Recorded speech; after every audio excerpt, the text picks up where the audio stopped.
Hello dear students, हमने DPP solving session start किया है जिसमें आज हम लोग हमारी नई डीपीपी की शुरुआत करेंगे जो कि है यूनिट्स डायमेंशंस एंड मेजरमेंट। और यूनिट्स डायमेंशन एंड मेजरमेंट की ये हमारी पहली डीपीपी रहेगी। तो चलिए हमारी इस डीपीपी को स्टार्ट करते हैं। तो डियर स्टूडेंट्स, यहाँ पर हमें पहला क्वेश्चन दिया गया है कि in the SI system the unit of temperature is, कि एसआई सिस्टम में टेम्परेचर की यूनिट क्या होती है। तो बच्चों हमें ये पता है कि एसआई सिस्टम में टेम्परेचर की यूनिट हमारी केल्विन होती है, राइट। तो इसको हम लोग मेंशन कर सकते हैं कि in SI unit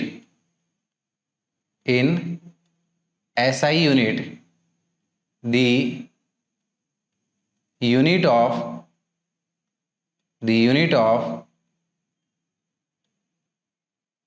temperature is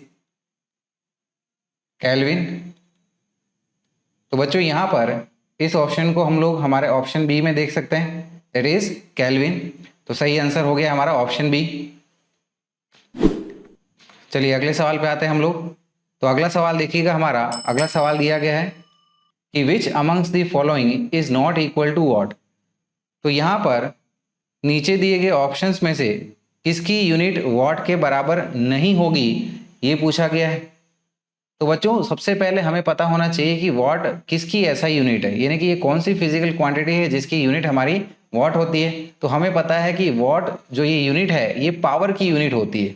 तो सबसे पहले हम लोग ये मेंशन कर लेते हैं कि what is the SI unit of power. तो अब हम लोग चेक करते जाएंगे हमारे ऑप्शंस मैच हो रहे हैं कि नहीं हो रहे हैं। और हमें पता है कि पावर क्या होता है, power is your rate of work done, that is work done upon में टाइम टेकन। वर्क की एसआई यूनिट होती है जूल्स, राइट। इसकी एसआई यूनिट होती है जूल्स और टाइम की एसआई यूनिट होती है सेकंड्स, यानी कि पावर की एक यूनिट हो जाएगी हमारी जूल्स पर सेकंड। तो देखिएगा हमारा ऑप्शन ए में हमें यही दिया गया है, तो ये तो हमारा हो सकता है। तो कौन सी यूनिट नहीं हो सकती ये हमें पूछी जा रही है, तो ये ऑप्शन हमारा नहीं होगा। और अगर हम लोग इलेक्ट्रिसिटी में स्टडी करें तो इलेक्ट्रिसिटी में पावर होता है हमारे पास में potential difference into current, that is we can say it is voltage into current, ठीक है ना। वोल्टेज की एसआई यूनिट होती है वोल्ट और करंट की एसआई यूनिट होती है एम्पियर, यानी कि इसकी एक और यूनिट हमें मिल जाती है वोल्ट एम्पियर। तो देखिएगा ऑप्शन बी हमारा यही है, that is ampere into volt, ठीक है। ओम्स लॉ से हमें ये पता है कि वोल्टेज या फिर potential difference is equal to current into resistance होता है, दैट इज आई आर। और करंट को हम लोग यहाँ पर आई से लिख लेते हैं, तो आई इंटू आई यानी कि ये बन गया हमारा आई स्क्वायर इंटू आर। और अगर हम लोग इनकी यूनिट की बात करें तो आई दैट इज करंट, करंट को हम लोग एम्पियर में मेजर करते हैं, तो ये बन जाएगा हमारे पास में ampere square into R that is resistance, ये आ जाएगा हमारा ओम।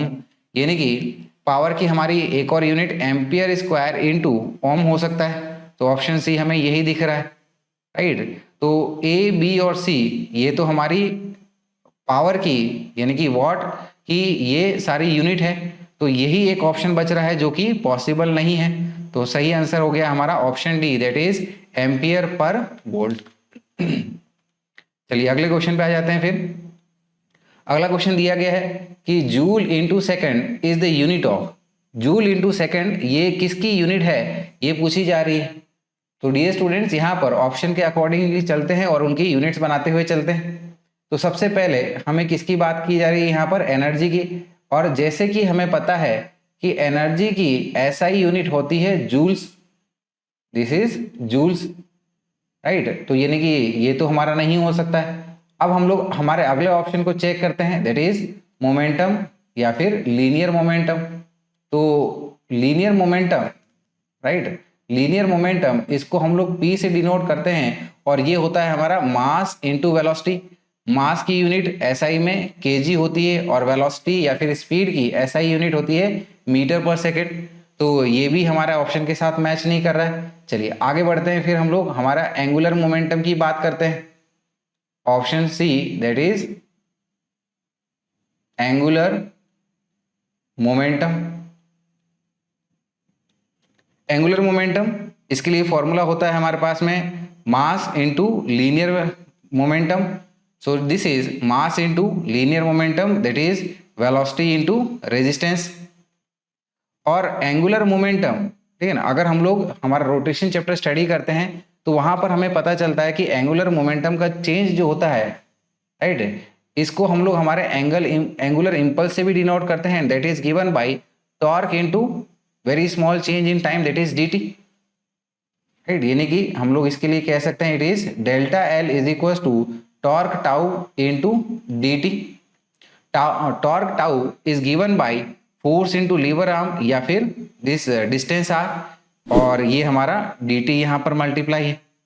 फोर्स है ना, इसको हमारी यूनिट होती है न्यूटन, आर ये दूरी है यानी कि ये मीटर हो गया, और dt very small change in time, तो टाइम को हम लोग सेकंड से डिनोट करते हैं, और newton metre, right, that is force into displacement, ये हमारा वर्क के बराबर, और वर्क की ऐसा यूनिट होती है जूल्स, तो इसको हम लोग कह सकते हैं it is your joule into second.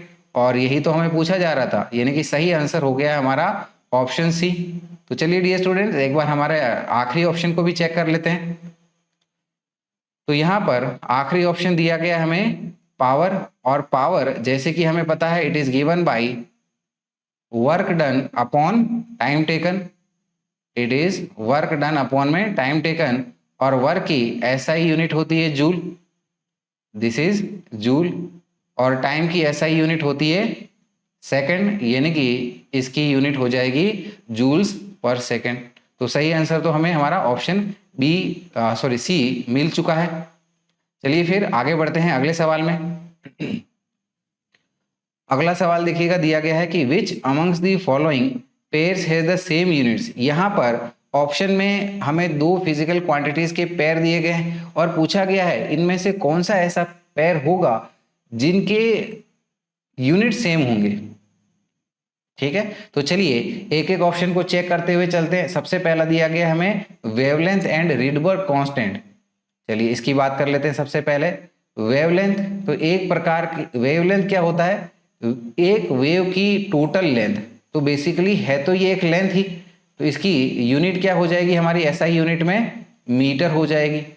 And dear students, हम लोग 12th में एक चैप्टर है एटम्स, उसमें हम लोग ये स्टडी करेंगे कि जब हमारा इलेक्ट्रॉन एक ऑर्बिट से दूसरे ऑर्बिट में जंप करता है तो वो एक वेवलेंथ रिलीज करता है, एक फोटोन की वेवलेंथ रिलीज करता है, and that wavelength is given by 1 upon में lambda, lambda is the wavelength, is equal to Rydberg constant into 1 upon में n1 स्क्वायर माइनस 1 अपॉन में n2 square, where n1 and n2 stands for the orbit number, कि कौन से orbit से कौन से orbit में हमारा इलेक्ट्रॉन जंप हो रहा है। तो n तो सिंपली हमारा नंबर है, इसका मतलब ये है कि रिडबर्ग कांस्टेंट की जो यूनिट होगी वो 1/λ यानी कि वेवलेंथ की होगी। So here we may say कि therefore unit of our Rydberg constant r is equal to unit of 1 upon में वेवलेंथ, वेवलेंथ जैसे कि ये मीटर में है तो यानी कि रिडबर्ग कांस्टेंट की हमारी यूनिट क्या हो जाएगी, मीटर इनवर्स, इस प्रकार से। तो यहां पर ये दोनों यूनिट्स हमारी मैच नहीं कर रही है, तो इसका मतलब ये हमारा ऑप्शन नहीं हो सकता। चलिए फिर अगले ऑप्शन में आ जाते हैं हम लोग। अगला ऑप्शन क्या दिया गया है, this is relative velocity and relative density. चलिए इसको चेक कर लेते हैं। सबसे पहले बात हो रही है रिलेटिव वेलोसिटी की, दिस इज रिलेटिव वेलोसिटी। तो रिलेटिव वेलोसिटी क्या होता है कि एक ऑब्जेक्ट में एक ऑब्जेक्ट के रेफरेंस से दूसरे ऑब्जेक्ट की वेलोसिटी, जैसे कि यहां पर b के रेफरेंस में a की वेलोसिटी, इसको कैसे स्टडी करते हैं हम लोग, इसको स्टडी करते हैं कि velocity of a with respect to b and it is given by va minus vb। तो बेसिकली ये हमारा वेलोसिटी का चेंज ही एक प्रकार से है ना। तो डेफिनेटली इसकी यूनिट हमारी वेलोसिटी की जैसी होगी, दैट इज मीटर पर सेकेंड। ठीक है, तो अगला हमारा क्या था इसी में, इसमें था हमारा रिलेटिव डेंसिटी। तो रिलेटिव डेंसिटी को समझते हैं कि रिलेटिव डेंसिटी हमारी क्या होती है। रिलेटिव डेंसिटी बेसिकली किसी भी सब्सटेंस की डेंसिटी का कंपैरिजन होता है with water. So it is given by density of the material divided with density of water.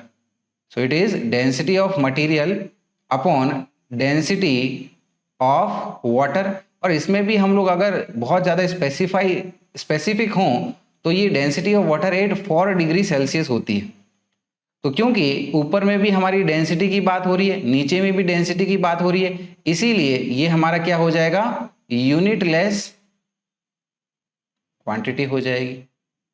तो यानी कि यहां पर हम लोग देख रहे हैं कि इन दोनों के यूनिट्स भी आपस में मैच नहीं हो रहे, देयरफॉर हमारा ऑप्शन बी भी सही नहीं हो सकता। चलिए अगले ऑप्शन को चेक करते हैं, that is thermal capacity and Boltzmann constant. ठीक है, बात करेंगे अब हम लोग इसकी सबसे पहले थर्मल कैपेसिटी की। थर्मल कैपेसिटी क्या होती है, इसको हम लोग एस से डिनोट करते हैं, and it is given by the amount of heat required to raise the temperature of a substance by 1 degree Celsius, right, या फिर 1 केल्विन। तो यहां पर ये सिंपली क्या आ जाएगा, Q हमारी हीट है और डेल्टा T क्या है, चेंज इन टेम्परेचर है। और हीट बेसिकली एक एनर्जी है और एनर्जी की यूनिट को हम लोग जूल से बताते हैं। सो दिस इज जूल अपॉन में केल्विन। फिर देखिएगा किसकी बात हो रही है, बोल्ट्जमैन कांस्टेंट। तो डियर स्टूडेंट्स, हमें ये पता है कि एक एटम में हमारी ट्रांसलेशनल एनर्जी जो होती है, that energy is given by 3/2 kb into T। Here kb is our Boltzmann constant और इसी की यूनिट हमें बतानी है। तो यहां से हम लोग बोल्ट्जमैन कांस्टेंट kb को बता सकते हैं एज 2e अपॉन में 3t। 2 और 3 तो कांस्टेंट है, यानी कि ये कोई यूनिट नहीं बनाएगा। तो इसकी जो यूनिट होगी वो एनर्जी अपॉन में टेम्परेचर, एनर्जी होती है जूल्स और टेम्परेचर की ऐसा यूनिट हम लोग केल्विन में बताते हैं। तो देखिएगा ये दोनों यूनिट्स हमारी मैच कर रही है, इसका मतलब सही ऑप्शन तो हमारा ऑप्शन सी हो जाएगा। ये हमारा सही आंसर हो गया। चलिए एक बार हम लोग हमारा ऑप्शन डी को भी चेक कर लेते हैं कि इनकी यूनिट्स क्या क्या बनेगी। चलिए ऑप्शन डी क्या क्या दिया है, it is time period and acceleration gradient. तो टाइम पीरियड की बात हो रही है, तो टाइम पीरियड जैसे कि हमें नॉर्मली सीधी सी बात पता है ये कि टाइम की एसआई यूनिट होती है हमारी सेकंड्स। टाइम की एसआई यूनिट क्या होती है, ये होती है हमारी सेकंड्स। और आगे बात हो रही है एक्सेलरेशन ग्रेडियंट की। किसकी बात हो रही है, एक्सेलरेशन ग्रेडियंट की।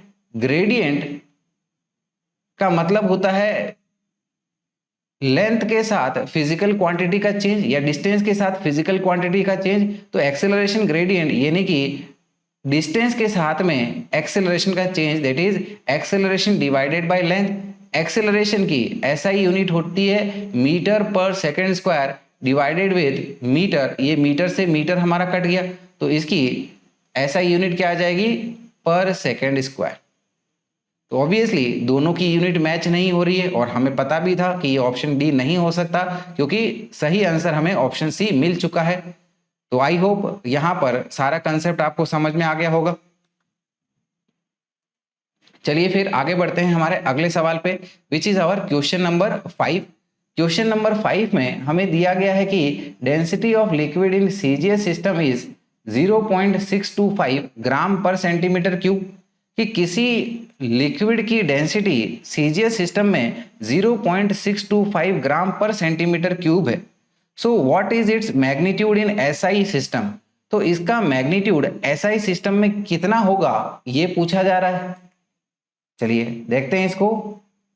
तो सीजीएस सिस्टम में हमारी डेंसिटी कितनी बोली गई है, 0.625 ग्राम पर सेंटीमीटर क्यूब।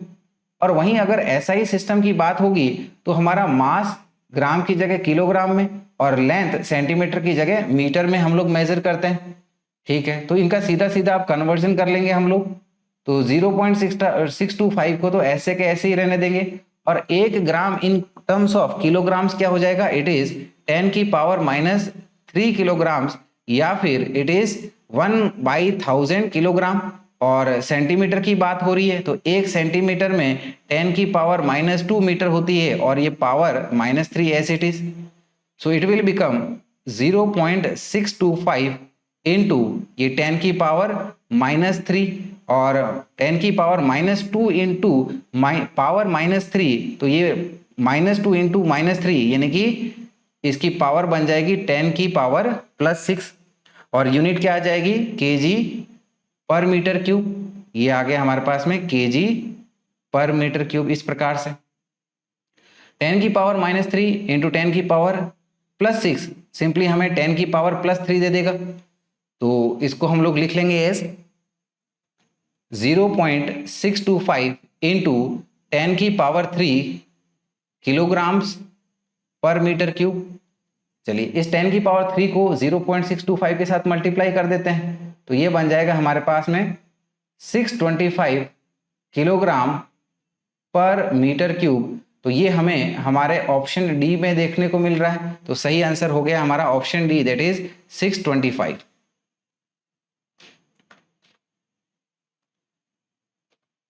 चलिए फिर अगले सवाल पे आते हैं, which is our question number 6। इसमें दिया गया है कि dimensions of surface tension are, कि सरफेस टेंशन के डायमेंशंस क्या है।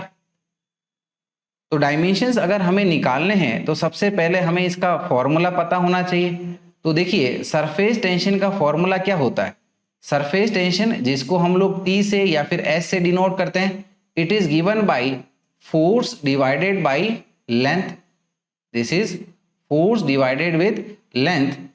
तो इसका डायमेंशनल फॉर्मूला हमें बताना है, तो डायमेंशनल फॉर्मूला के लिए इसको हम लोग स्क्वायर ब्रैकेट में इस तरह से एनक्लोज करके लिख लेते हैं। सो this is dimensional formula of surface tension is equal to dimensional formula of force divided with dimensional formula of length.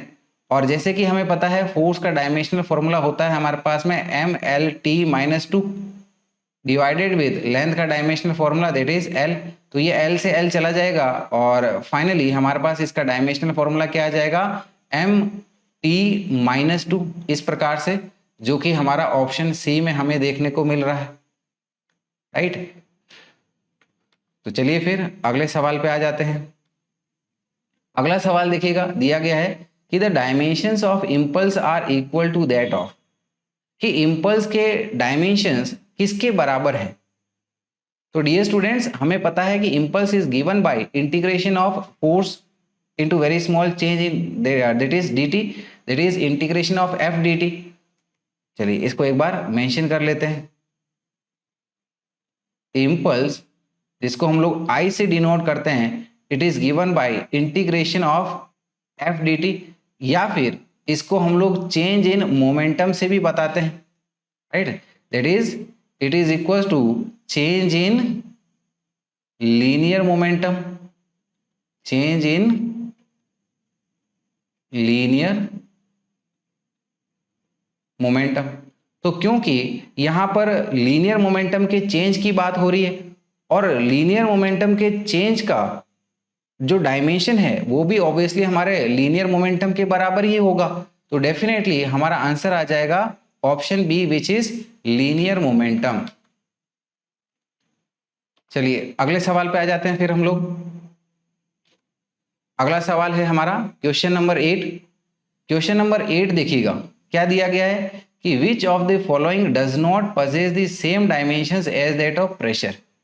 तो इनमें से कौन सी ऐसी फिजिकल क्वांटिटी है जिसके डायमेंशंस प्रेशर के डायमेंशन के बराबर नहीं है, ठीक है ना।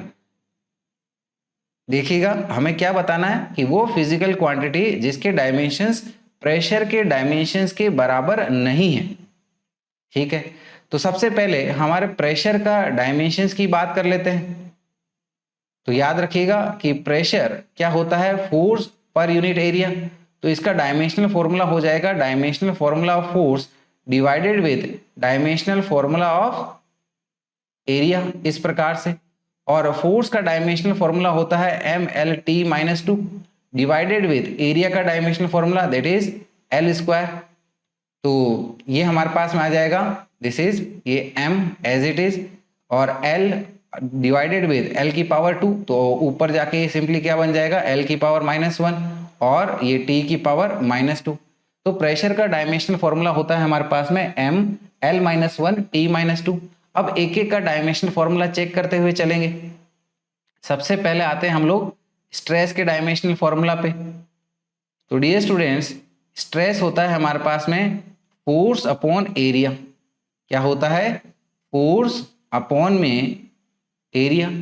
और जैसे कि हमें पता है फोर्स का डायमेंशनल फॉर्मूला है mLT-2 और एरिया का डायमेंशनल फॉर्मूला है हमारे पास में L2।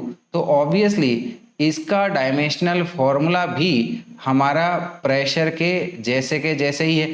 तो क्योंकि ये प्रेशर के सेम है इसीलिए ये हमारा आंसर नहीं हो सकता। ठीक है, तो अगला ऑप्शन चेक करते हैं फिर बल्क मॉडुलस के लिए। तो देखिएगा, बल्क मॉडुलस की बात कर रहे हैं हम लोग, तो बल्क मॉडुलस की अगर बात करनी है तो फॉर्मूले के साथ करनी होगी। तो बल्क मॉडुलस क्या होता है, B is given by change in pressure upon में डेल्टा V अपॉन में V, where V is change in volume, this delta V is change in volume upon में V यानी कि हमारा ओरिजिनल वॉल्यूम। देयरफॉर V में से कि dimensional formula of bulk modulus is given bye, ठीक है। तो देखिएगा नीचे में ये तो हमारा डायमेंशनलेस हो जाएगा क्योंकि यहाँ पर भी वॉल्यूम की बात हो रही है, यहाँ पर भी वॉल्यूम की बात हो रही है। तो इसका डायमेंशनल फॉर्मूला ऑब्वियसली हमारा change in pressure that is pressure के डायमेंशनल फॉर्मूला के बराबर ही होगा, दैट इज mL-1 T-2। तो ये भी हमारा आंसर नहीं बन सकता। चलिए फिर अगली फिजिकल क्वांटिटी को लेके बात करते हैं। अगला क्या है हमारे पास में, थ्रस्ट। और थ्रस्ट इसको हम लोग स्पेशली रॉकेट में स्टडी करते हैं। थ्रस्ट क्या होता है, ठीक है ना, it is given by mass into dv by dt, ठीक है ना। तो जो रॉकेट की फ्यूल एग्जॉस्ट होके गैसेस जो बाहर निकल रही है इसके वजह से जो रॉकेट को ऊपर की तरफ फोर्स मिलता है उसी को ही हम लोग थ्रस्ट कहते हैं। तो ये हमारा m, ठीक है ना, जो हमारा फिक्स्ड मास वहां से निकल रहा है, और dv बाई dt यानी कि किस रेट से यहाँ पर किस रिलेटिव वेलोसिटी के साथ में हमारी ये जो गैसेस बाहर निकल रही है। ठीक है, तो चलते हैं इसका डायमेंशनल फॉर्मूला करते हैं। तो देखिएगा थ्रस्ट का डायमेंशनल फॉर्मूला क्या हो जाएगा, मास का डायमेंशनल फॉर्मूला, यहाँ पर वेलोसिटी का डायमेंशनल फॉर्मूला अपॉन में टाइम का डायमेंशनल फॉर्मूला। सो थ्रस्ट का डायमेंशनल फॉर्मूला की बात हो रही है, तो थ्रस्ट का डायमेंशनल फॉर्मूला हम लोग कैसे बता सकते हैं, it is dimensional formula of mass into dimensional formula of velocity या फिर speed that is LT-1 divided with dimensional formula of time. तो मास ये एज इट इज, L का यहाँ पर एक ही टर्म है तो ये L हो गया, T-1 और ये हमारा T ऊपर में जाके T-1 होके अल्टीमेटली क्या आ जाएगा, T की पावर -2। तो यहाँ पर ये देखिएगा प्रेशर का डायमेंशनल फॉर्मूला mL-1 T-2, इसका डायमेंशनल फॉर्मूला क्या है mL-T-2। ऑब्वियसली ये मैच नहीं कर रहा है तो सही आंसर हमारा यही हो गया। ठीक है, तो हमारे ऑप्शन डी को भी एक बार देखना, कोई बुराई नहीं है। तो इसको भी एक बार देख लेते हैं कि एनर्जी डेंसिटी का हमारा डायमेंशनल फॉर्मूला क्या होता है। चलिए फिर एनर्जी की डेंसिटी की बात करनी है हमें। तो एनर्जी डेंसिटी यानी कि डिवाइडेड विथ वॉल्यूम, तो किसको डिवाइड करना है वॉल्यूम से, वॉल्यूम के साथ एनर्जी को करना है, तो ये हमारी बन जाएगी एनर्जी डेंसिटी। तो this is energy divided with volume, और एनर्जी डेंसिटी की बात कर रही है, इसको हो रही है तो इसको हम लोग हमारा यू रो से डिनोट कर लेते हैं। इसमें अगर डायमेंशनल फॉर्मूला की बात हो रही है तो ऊपर में हमारा एनर्जी का डायमेंशनल फॉर्मूला या फिर वर्क का dimensional formula that is mL2 T-2 divided with volume का dimensional formula which is L3। तो यहाँ पर ये m का हमारा एक ही टर्म है तो ये m as it is, L2 और ये L3 क्या बन जाएगा हमारे पास में अल्टीमेटली L-1 और ये T-2। तो ऑब्वियसली ये भी हमारा प्रेशर के साथ मैच हो रहा है इसका डायमेंशनल फॉर्मूला, तो ये भी हमारा आंसर नहीं हो सकता। तो सही आंसर तो हमें मिल चुका है, that is option C which is thrust. चलिए फिर अगले क्वेश्चन पे आ जाते हैं, which is our question number 9। देखिएगा क्वेश्चन में क्या दिया गया है कि what is the dimensional formula of gravitational constant, कि ग्रेविटेशनल कांस्टेंट का हमारा डायमेंशनल फॉर्मूला क्या होता है। तो सबसे पहले हम लोग देखते हैं कि ग्रेविटेशनल कांस्टेंट ये हमें कहाँ से मिलता है। ग्रेविटेशनल कांस्टेंट हमें न्यूटन्स लॉ ऑफ ग्रेविटेशन से मिलता है, जो कहता है कि अगर हमारे पास में दो मासेस है तो उनके बीच में एक फोर्स लगता है विच इज डायरेक्टली प्रोपोर्शनल, ठीक है ना, which is directly proportional to the product of their masses. This इनके बीच में एक फोर्स लगेगा, तो ये जो फोर्स है it is directly proportional to the multiplication of their masses and inversely proportional to the square of distance of separation between them, right. तो इस प्रोपोर्शनल कांस्टेंट को ही हम लोग जी से रिप्लेस करते हैं और इसी को हमारा ग्रेविटेशनल कांस्टेंट कहा जाता है। यानी कि एफ क्या होता है हमारे पास में, this G which is universal gravitational constant into m1 into m2 divided with R square. तो यहां से अब हम लोग जी का डायमेंशनल फॉर्मूला निकाल लेंगे, क्या आ जाएगा, it is your dimensional formula of force into dimensional formula of R square upon में dimensional formula of m1 into m2 is equal to force का डायमेंशनल फॉर्मूला है हमारे पास में mL-T-2 आर स्क्वायर, तो ये हमारे पास में L2 हो जाएगा divided with m1 into m, यानी कि ये हमारा m2 डायमेंशनल फॉर्मूला हो गया इसका। तो m की पावर ऊपर में 1 है नीचे में 2 है, तो ये ऊपर जाके -2 होके अल्टीमेटली हमारी मास का पावर क्या बन जाएगी, -1। L1 और ये L2 कितना बन जाएगा टोटल हमारा L3, T-2 ये एक ही टर्म है तो इसको ऐसे लिख देते हैं हमारा, राइट। तो यानी कि सही आंसर हमें हमारे ऑप्शन से क्या दिख रहा है, ये है हमारा ऑप्शन सी, ठीक है। तो आगे बढ़ते हैं फिर हमारे अगले सवाल पे आ जाते हैं, which is our question number 10। तो देखिएगा अगला सवाल हमें दिया गया है कि which one of the following have same dimensions. तो यहाँ पर कौन से ऐसी दो फिजिकल क्वांटिटीज है जिनके डायमेंशनल फॉर्मूला या फिर डायमेंशन सेम है। चलिए एक एक को चेक करते हुए चलते हैं फिर। ऑप्शन ए में क्या दिया गया है, टॉर्क एंड फोर्स, तो ये है हमारा टॉर्क क्या होता है, इसका फॉर्मूला क्या होता है, it is given by tau is equal to R F sine theta. तो चलिए इसका डायमेंशनल फॉर्मूला निकाल लेंगे अब हम लोग। So torque tau is equal to dimensional formula of R, basically ये हमारी डिस्टेंस है, राइट। ये हमारी क्या है, ये हमारी डिस्टेंस है। और फिर आगे है हमारे पास में फोर्स का dimensional formula into sine theta का डायमेंशनल फॉर्मूला। तो आर ये हमारी क्या है, डिस्टेंस है, राइट। और इसका डायमेंशनल फॉर्मूला हो जाएगा एल।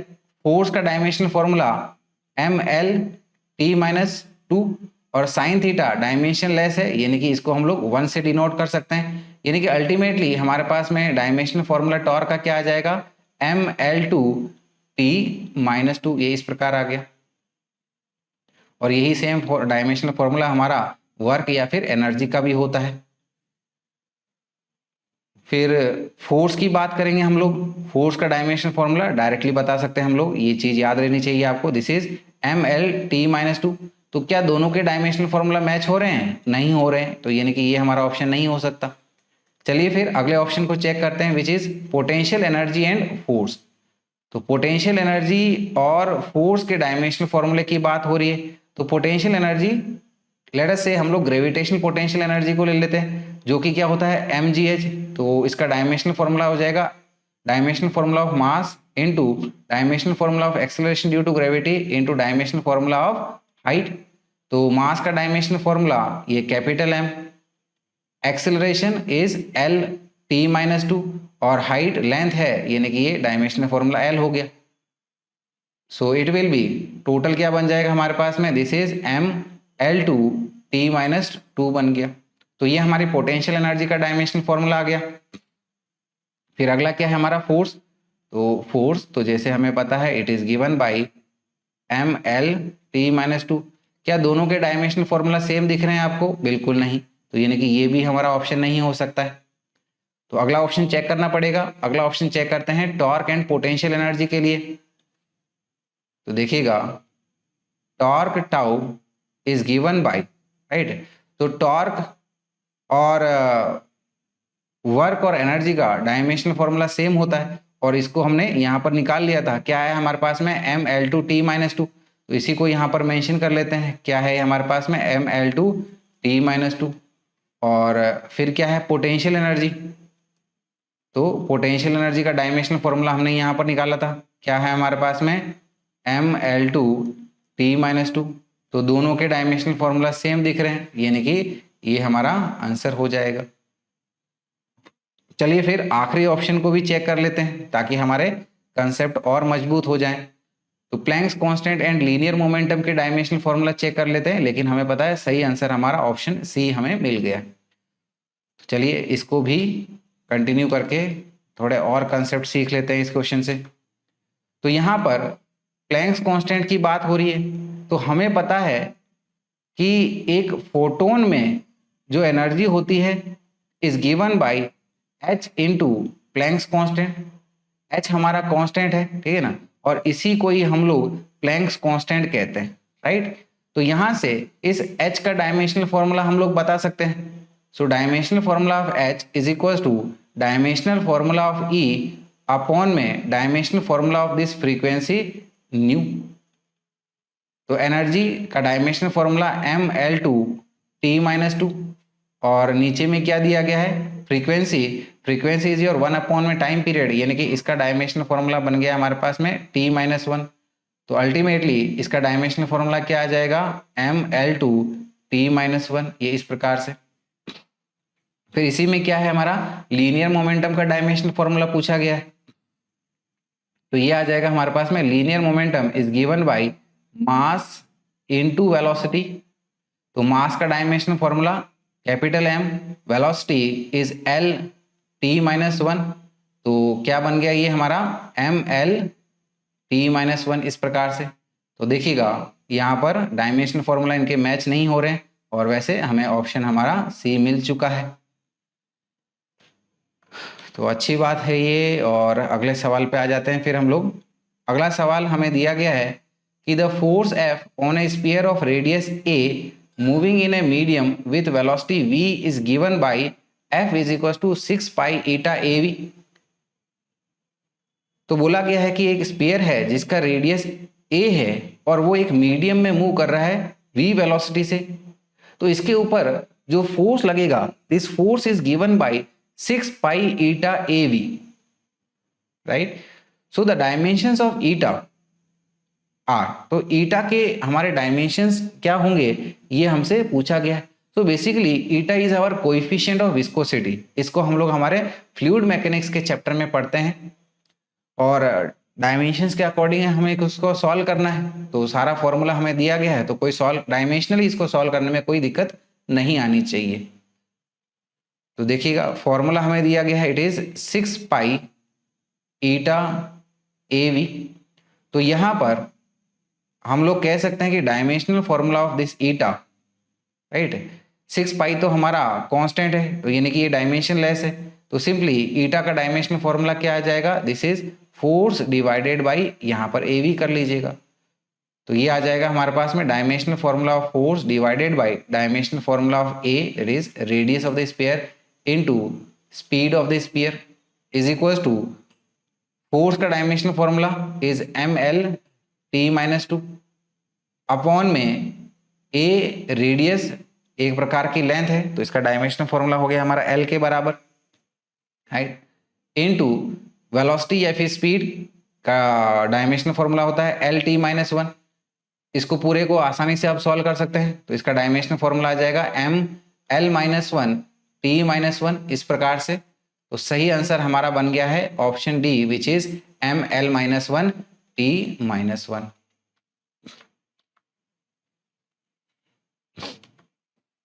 चलिए आते हैं हम लोग हमारे अगले सवाल पे।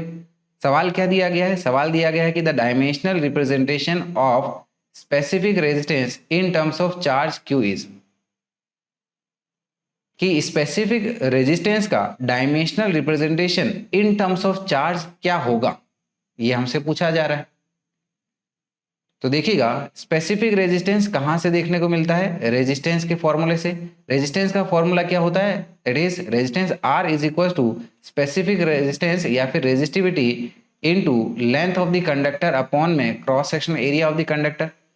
सो this specific resistance or resistivity of a material can be given by rho is equals to R into A upon में length L resistance, right? तो ohms law से हमें पता है कि V is equals to IR, therefore we can say R is equals to V upon में I, ये A as it is, A यानी कि ये हमारा एरिया है और L हमारा ये लेंथ है। तो R की वैल्यू हमने ये ohms law से बताई, that is V is equal to IR, right. चलिए यहाँ पर फर्दर इस पोटेंशियल की बात कर लेते हैं। तो हमें पता है potential is given by amount of work done to bring a charge from infinity to a particular point upon that charge, that is work done per unit charge into this A upon में ये I हमारा नीचे आ गया, I into L। तो ये हमने कहाँ से बताया? पोटेंशियल के फॉर्मूले से, विच is given by work done per unit charge. तो फाइनली इसको हम लोग कैसे लिख सकते हैं? ये बन जाएगा फॉर्मूला हमारे पास में work into cross section area upon में charge Q into current I into length L is equal to WA upon में, देखिए करंट क्या होता है? It is your rate of flow of charge. तो इस Q को हम लोग एज इट इज रहने देते हैं क्योंकि हमें इन टर्म्स ऑफ चार्ज Q चाहिए, राइट। तो Q इंटू Q अपॉन में टाइम टेकन इंटू लेंथ, यानी कि ये बन जाएगा हमारे पास में WAT अपॉन में Q स्क्वायर इंटू लेंथ। तो अब हम लोग फाइनली इस स्पेसिफिक रेजिस्टेंस का डायमेंशनल फॉर्मूला बता सकते हैं। It is your dimensional formula of work into this dimensional formula of cross section area into time taken T upon में डायमेंशनल फॉर्मूला ऑफ चार्ज का square into dimensional formula of this length L। तो work का dimensional formula is ml2 t-2, area का dimensional formula is L2, time का dimensional formula is capital T whole divided with, है ना, Q का dimensional formula हमें capital Q लेना है यहाँ पर। तो ये आ गया आपका capital Q square into length L। तो चलिए अब इसको इजी वे में सॉल्व कर लेते हैं। तो यहाँ पर मास का हमारा ये एक ही टर्म है तो एज इट इज लिख लो। L हमारा न्यूमरेटर में कितना हो गया? L4, डिनोमिनेटर में हमारे पास में एक L है तो कट के क्या आ जाएगा? ये L3। टाइम का टर्म देखिएगा T-2, ये T1, तो यानी कि T-1 हो गया। और Q की पावर 2 को न्यूमरेटर में लिख लेते हैं। कैसे लिखेंगे इसको? Q की पावर -2 से ऑप्शन में मैच करते हैं। चलो तो यानी कि सही आंसर हमें हमारा ऑप्शन A मिल रहा है which is ml3 T-1 Q-2, इस प्रकार से। चलिए फिर क्वेश्चन नंबर 13 पे आ जाते हैं। क्वेश्चन नंबर 13 देखिए क्या दिया गया है कि the dimensional formula for Planck's constant and angular momentum is, कि प्लैंक्स कांस्टेंट और एंगुलर मोमेंटम का डायमेंशनल फॉर्मूला क्या होगा ये बताइए जरा। तो प्लैंक्स कांस्टेंट का फॉर्मूला हम लोग कहाँ से देखते हैं कि energy in a photon which is given by Planck's constant into frequency of the photon. So from here we can say कि dimensional formula of Planck's constant h is given by dimensional formula of energy upon में dimensional formula of frequency nu। energy का dimensional formula is ml2 t-2 और frequency का dimensional formula है हमारे पास में t-1, इस प्रकार से। तो यहाँ पर फाइनली ये बन जाएगा हमारे पास में ml2 t-1, इस प्रकार से। फिर बात कर लेंगे हम लोग एंगुलर मोमेंटम की। तो एंगुलर मोमेंटम इसको हम लोग हमारे रोटेशन वाले चैप्टर में स्टडी करते हैं। It is given by mass into velocity into r distance. So mass का डायमेंशनल फॉर्मूला है हमारा mass, velocity is L T minus one and r is length, so it is L. यानी कि ये बन गया हमारे पास में M L two T minus one. तो ऑप्शन में चेक करें तो ये आ जाएगा हमारा option B, which is M L two T minus one, ये वाला, and M L two T minus one, ये इस प्रकार से, राइट। तो चलिए ये क्वेश्चन भी हमारा सॉल्व हो गया है। अगले क्वेश्चन पे आ जाते हैं। अगला क्वेश्चन देखिएगा, ये दिया गया है कि the dimensions of half epsilon naught E square where epsilon naught is the permittivity of the space and E is electric field are. तो half epsilon naught E square का हमारा डायमेंशनल फॉर्मूला क्या होगा, ये हमसे पूछा जा रहा है। तो डियर स्टूडेंट्स, हम लोग इसको 12th में पढ़ेंगे कि अगर हमारे पास में एक पैरेलल प्लेट कैपेसिटर है, ठीक है ना, जिसकी एक प्लेट पॉजिटिव दूसरी प्लेट इस तरह से नेगेटिव, तो इसके अंदर में जो एनर्जी डेंसिटी रहेगी, ये एक इलेक्ट्रिक फील्ड यहाँ पर बनेगी। तो यहाँ पर जो एनर्जी स्टोर होगी, ठीक है ना, अपॉन में टोटल जो इस कैपेसिटेंस का यहाँ पर वॉल्यूम है, तो यही एनर्जी डेंसिटी हमारी, इस एनर्जी डेंसिटी का फॉर्मूला आता है half epsilon naught E square. यानी कि बेसिकली ये हमारी एक प्रकार की क्या है, एनर्जी डेंसिटी है। सो इसको मेंशन कर लेते हैं हम लोग कि half epsilon naught E square represents energy density of a parallel plate capacitor, of a parallel plate capacitor. Therefore we can say कि half epsilon naught E square is our energy density. तो dimensional formula wise हमने इसको equate कर लिया है। Energy density यानी कि energy divided with volume, और एनर्जी का डायमेंशनल फॉर्मूला होता है हमारे पास में, एनर्जी का डायमेंशनल फॉर्मूला होता है M L two T minus two, और वॉल्यूम का डायमेंशनल फॉर्मूला होता है ये एल की पावर 3। तो अल्टीमेटली इसका डायमेंशनल फॉर्मूला आ जाएगा हमारे पास में M L minus one T minus two, इस प्रकार से। तो सही आंसर हमारा किसके साथ मैच हो रहा है, ऑप्शन बी के साथ। तो हमारा सही आंसर हो गया option B, which is M L minus one T minus two, इस प्रकार से। चलते हैं आगे हम लोग हमारे अगले सवाल पे, विच इज क्वेश्चन नंबर 15।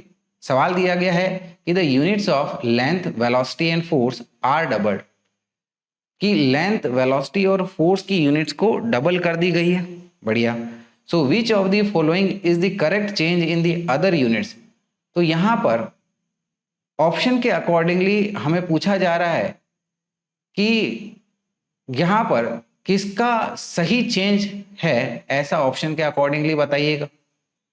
तो ऑप्शन ए क्या कह रहा है कि unit of time is doubled, कि टाइम का जो यूनिट है वो हमारा डबल हो जाएगा।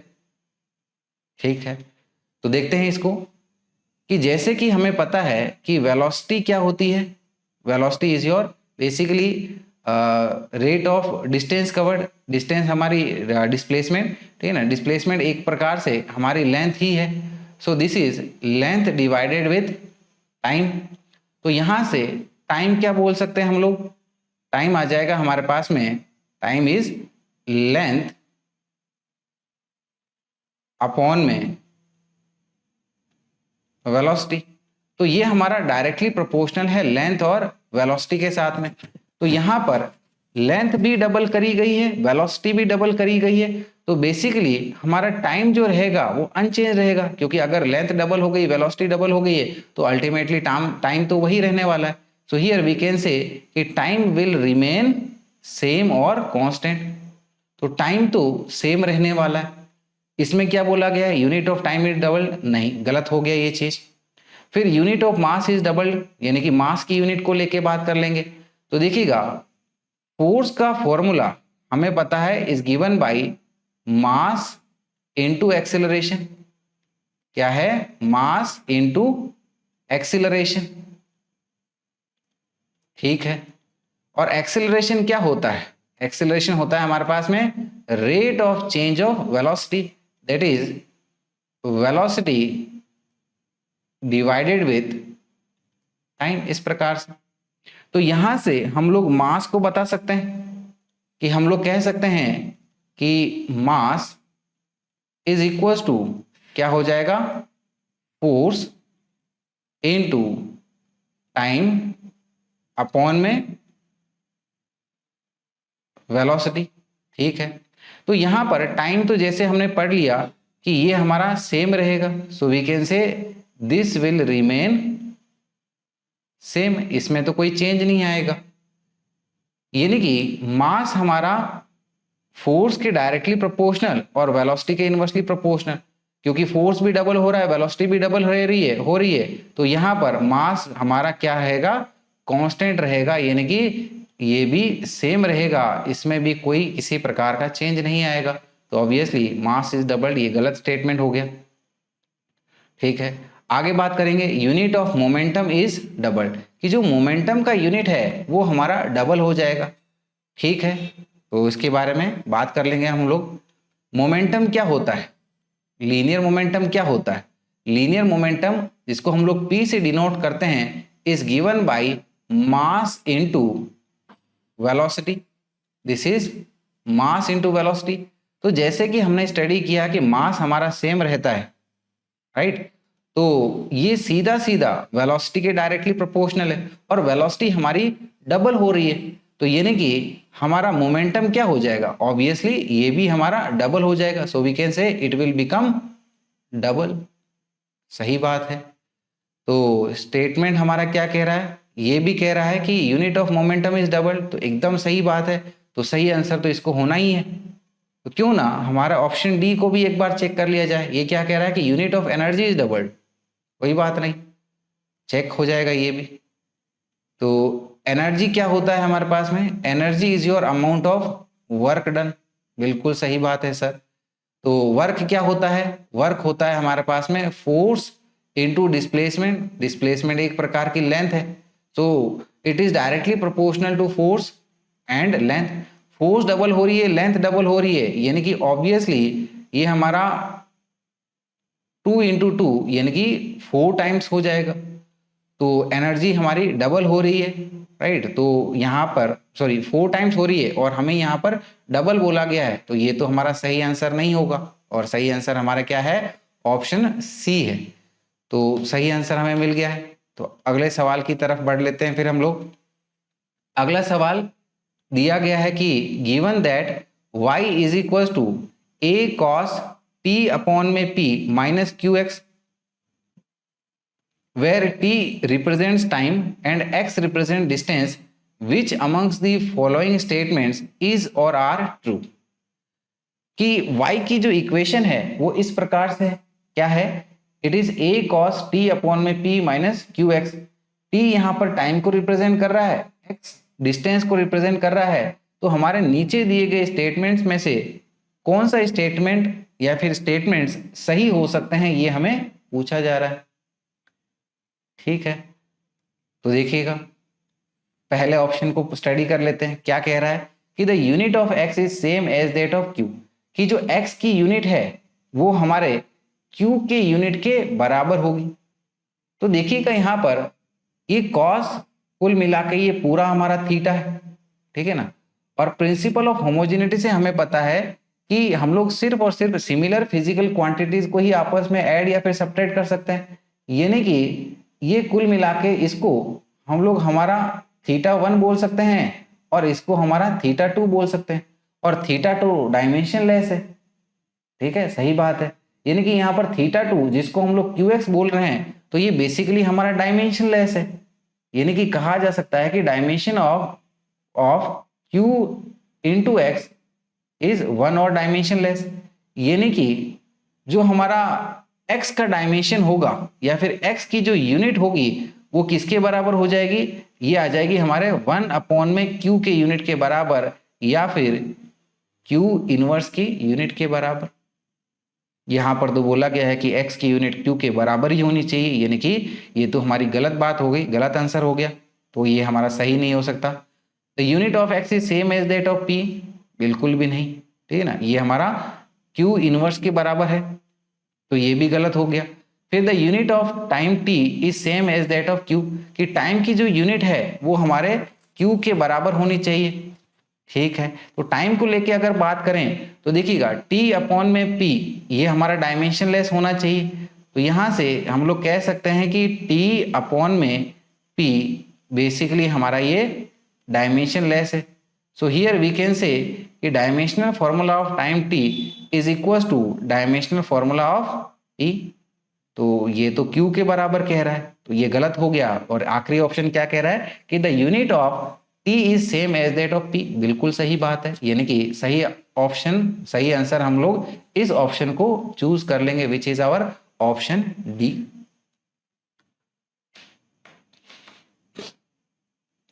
चलिए फिर अगले सवाल पे आ जाते हैं, which is our question number 17 question दिया गया है कि the dimensions of a upon b in the equation p is equal to a minus T square upon में bx, where p is pressure, x is distance and t is time r। तो हमें a by b के dimensions पूछे जा रहे हैं और इसमें इक्वेशन दी गई है कि p हमारी a minus T square upon B X के बराबर है, जिसमें p प्रेशर को बोला गया है, x डिस्टेंस को बोला गया है और t यहाँ पर टाइम को बताया गया है। तो हमें a अपॉन में b के डायमेंशन चाहिए, ठीक है, कोई बड़ी बात नहीं है। तो यहां पर देखिएगा प्रिंसिपल ऑफ होमोजेनिटी से हम लोग कह सकते हैं कि a के और टी स्क्वायर के डायमेंशन सेम होंगे क्योंकि वो आपस में सब्ट्रैक्ट हो रहे हैं, सही बात है। तो इसका मतलब ये है कि यहां पर हम लोग p का जो डायमेंशनल फॉर्मूला की बात करेंगे तो ये किसके बराबर हो जाएगा, dimensional formula of a upon में डायमेंशनल फॉर्मूला ऑफ bx के। तो यहां से a अपॉन में b का ये डायमेंशनल फॉर्मूला का रेशियो देख लेंगे डायरेक्टली, a अपॉन में b, यानी कि अब हमें अलग से a का और b का डायमेंशनल फॉर्मूला निकालने की जरूरत नहीं है, एकदम शॉर्ट फॉर्म में इसको हम लोग यहां से ऑब्टेन कर सकते हैं। तो क्या बन जाएगा हमारे पास में, it is your dimensional formula of p into dimensional formula of x is equal to p, यहाँ पर प्रेशर है और प्रेशर का डायमेंशनल फॉर्मूला क्या होता है, this is ml-1 t-2 into l, या फिर ये सिंपली हमारा क्या बन जाएगा, ये l-1 और ये l कट गया तो ये बन गया हमारे पास में mt-2 इस प्रकार से। और ऑप्शन को देखें तो हमारा ऑप्शन बी इसके साथ मैच कर रहा है, तो सही आंसर हमारा ऑप्शन बी हो गया है। चलिए फिर अगले सवाल की तरफ बढ़ जाते हैं। अगला सवाल देखिएगा क्वेश्चन नंबर 18 है, दिया गया है कि the equation of a wave is given by y is equal to a sin omega x upon v minus k, where omega is angular velocity and v is the linear velocity, then the dimensions of k will be. सवाल में दिया गया है कि हमें wave की equation बताई गई है जो कि क्या है, y is equal to a sin omega x upon v minus k, और बोला गया है इसमें ओमेगा हमारा एंगुलर वेलोसिटी है, ये v यहाँ पर लीनियर वेलोसिटी है। तो पूछा जा रहा है कि आप k का डायमेंशंस बताइए, ठीक है। तो यहाँ पर देखिएगा साइन के बाद में ये पूरा हमारा थीटा हो गया और थीटा हमारा डायमेंशन लेस होता है, तो ओमेगा को अंदर में मल्टीप्लाई करेंगे तो इसका मतलब ये है कि ये ओमेगा इंटू के ये भी हमारा डायमेंशन लेस होना चाहिए, सही बात है। तो यही बात बोल लेते हैं फिर कि ओमेगा इंटू के ये हमारा डायमेंशन लेस यानी कि इट इज इक्वल टू 1। तो अब हम लोग यहाँ से k का डायमेंशनल फॉर्मूला निकाल लेंगे, तो k क्या आ जाएगा, it is your dimensional formula of 1 upon में ओमेगा। और ओमेगा क्या होता है, ओमेगा हमारा एंगुलर वेलोसिटी यानी कि rate of change of angle. Theta तो हमारा डायमेंशन लेस होता है यानी कि इसका डायमेंशनल फॉर्मूला 1 और t का डायमेंशनल फॉर्मूला t, तो ऊपर जब में ये क्या हो गया हमारे पास में T-1, यानी कि ओमेगा का डायमेंशनल फॉर्मूला हमारा क्या है, T-1 है।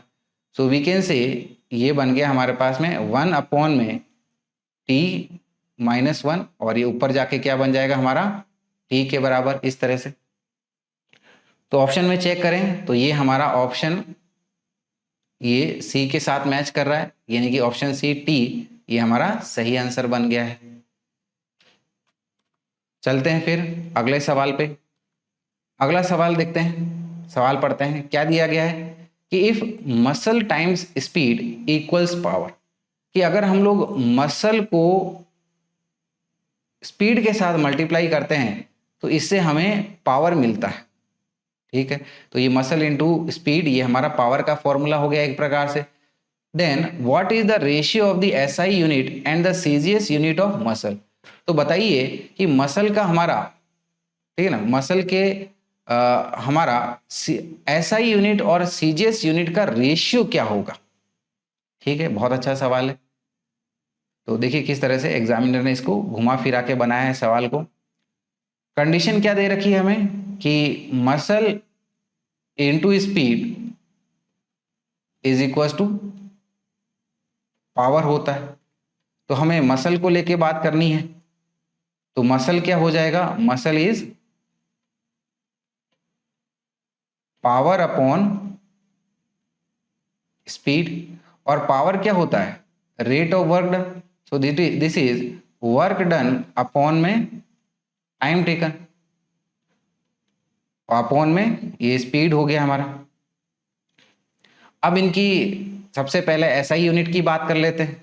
तो देखिएगा मसल की हमारी एसआई यूनिट क्या बन जाएगी, मसल की एसआई यूनिट, वर्क की एसआई यूनिट जूल होती है, टाइम की एसआई यूनिट सेकंड होती है, और स्पीड की मीटर पर सेकंड होती है।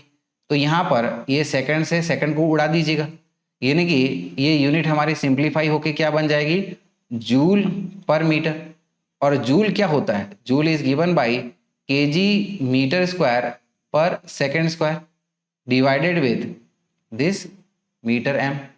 तो यहाँ पर 1 मीटर से मीटर चला जाएगा और ये सिंप्लीफाई होके क्या बन जाएगा, KG metre per second square.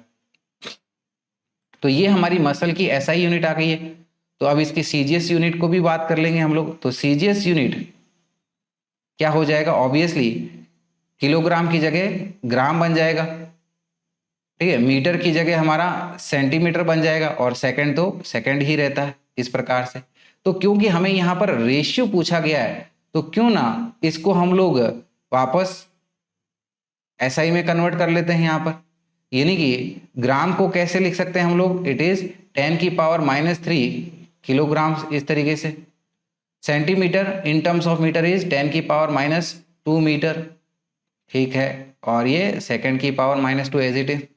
तो 10⁻³ 10⁻², ठीक है ना, क्या बन गया ये 10⁻5 KG metre per second square. ठीक है, अब हमें अल्टीमेटली इसी मसल की एसआई यूनिट और सीजीएस यूनिट का रेशियो पूछ लिया गया है। तो एसआई यूनिट क्या आई है, KG metre per second square. CGS unit क्या है, ग्राम सेंटीमीटर पर सेकंड स्क्वायर, जिसको हम लोग इस प्रकार से लिख सकते हैं। ठीक है ना, तो एक बार को हम लोग ऐसे ही लिख देते हैं इसको। तो ये आ जाएगा हमारे पास में KG metre per second square, और इस चीज को हमने यहाँ पर ऐसे कन्वर्ट कर लिया। तो ये कितना है 10⁻5 KG metre per second square.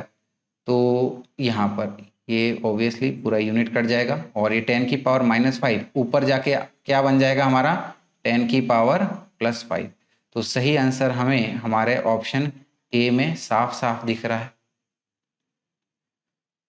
चलिए फिर हमारे अगले क्वेश्चन की तरफ बढ़ते हैं। अगला क्वेश्चन हमारा, ठीक है ना, ये हमारी जो यूनिट डायमेंशन एंड मेजरमेंट की जो डीपीपी कर रहे हैं, ठीक है ना, पहली डीपीपी का हम लोग हमारा ये पहला वीडियो रखेंगे। इसका सेकंड पार्ट अगले वीडियो में कवर करेंगे, यानी कि रिमेनिंग क्वेश्चन जो है हम लोग अगले वीडियो में अगले पार्ट में कवर करेंगे।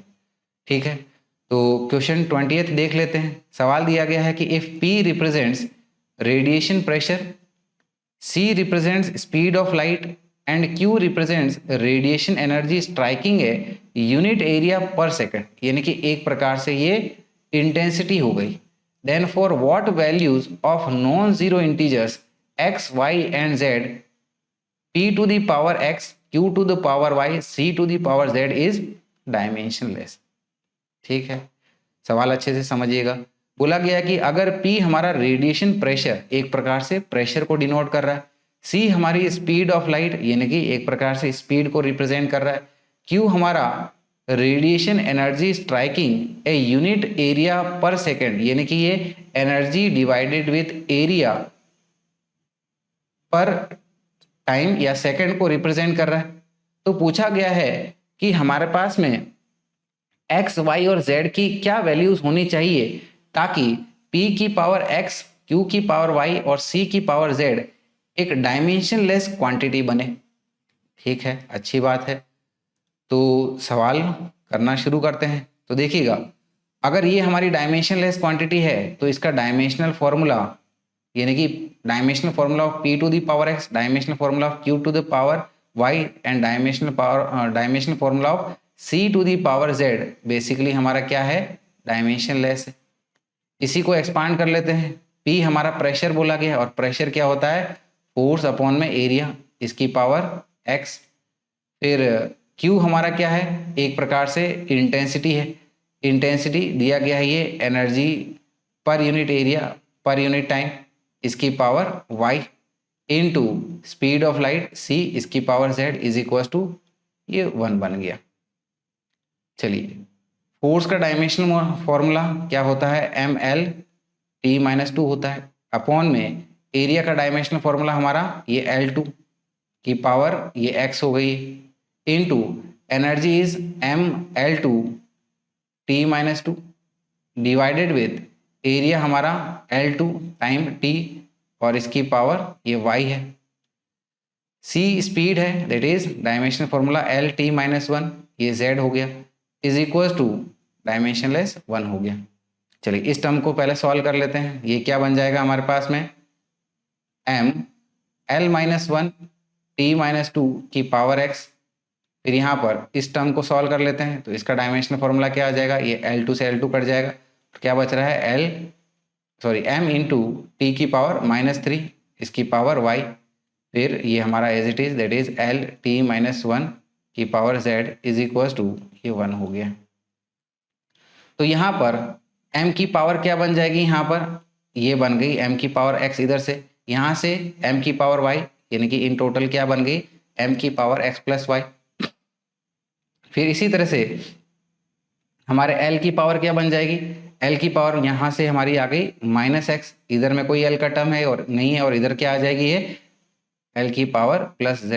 t की पावर -2x, यहाँ से -3y, यहाँ से हमारा -z मिल गया. और क्योंकि ये डायमेंशनलेस है तो हम लोग इसको m की पावर 0, l की पावर 0 और t की पावर 0 ऐसे भी बोल सकते हैं.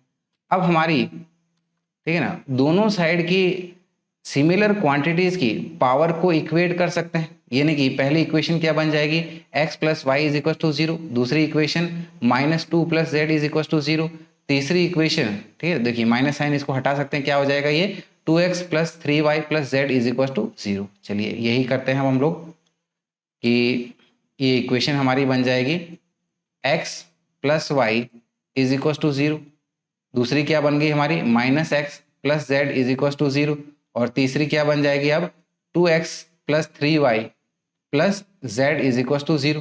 तो ध्यान दीजिएगा सभी का हमारा राइट हैंड साइड 0 है, तो इसको ऐसे ही मत सॉल्व करिएगा. एक बार ऑप्शन में देख लेते हैं कि हम लोग x की वैल्यू को या तो 1 माने या फिर -1 कंसिडर करें. तो ज़्यादातर हमारा 1 दिख रहा है, तो मान लेते हैं कि हमारे x की जो वैल्यू है वो +1 है, तो उसके करस्पॉन्डिंग हमारी बाकी वैल्यूज क्या आएगी उसको चेक कर लेते हैं. So we can say let x is equal to 1. अगर x हमारा 1 है तो y यहाँ से निकल के आ जाएगा, y क्या आ गया हमारा -1. तो अगर y हमारा -1 आ गया है तो इसी इक्वेशन से हम लोग z की वैल्यू निकाल सकते हैं. Therefore we can say it is x हमारा ये 1 है, यानी कि ये बन गया -1 plus z is equal to 0, तो ये हमारा z इक्वल टू 1, यानी कि ये हमारे पास में 3 x, y और z की वैल्यूज आ गई है। x क्या आया हमारा 1, ठीक है, फिर y क्या आ गया हमारे पास में, y आ गया हमारा -1 और z क्या आ गया है, z आ गया हमारे पास में 1, राइट। तो यहाँ पर इसी के अकॉर्डिंगली इसको चेक कर लेते हैं अब हम लोग। तो यहाँ पर देखिएगा क्या क्या है, x1, y-1 और z1। तो ये हमारा कौन से ऑप्शन में हमको दिख रहा है, ऑप्शन बी में दिख रहा है, जिसमें बोला गया x हमारा 1 है, y-1 है और z 1 है। यही हमने निकाला था, कैलकुलेट किया था, यानी कि सही आंसर हो गया हमारा option B, which is x is equal to 1, y is equal to -1 and z is equal to 1। तो चलिए डियर स्टूडेंट्स, आज की हमारी डीपीपी की क्लास को यहीं पर इसी वीडियो तक रखेंगे। इसी का ही अगला पार्ट डेफिनेटली अगले वीडियो में रखेंगे। तो टिल देन गुड नाइट, और मिलते हैं हमारे अगले वीडियो में। और चैनल को लाइक, शेयर और सब्सक्राइब करना मत भूलिएगा, क्योंकि हम लोग काफ़ी मेहनत करते हैं आपके लिए, चीज़ों को सिंप्लीफाई करने के लिए। आई होप आप इस चीज़ को समझते होंगे, रिस्पेक्ट करते होंगे। तो चैनल को सब्सक्राइब जरूर करिएगा, और साथ ही साथ अपने दोस्तों के साथ भी इस इन्फॉर्मेशन को स्प्रेड करिएगा, ताकि उनके लिए भी काफ़ी हेल्पफुल हो और हमारे लिए भी एक बूस्टअप पावर हमको प्रोवाइड करे। तो मिलते हैं अगले वीडियो में। Till then good night and bye bye.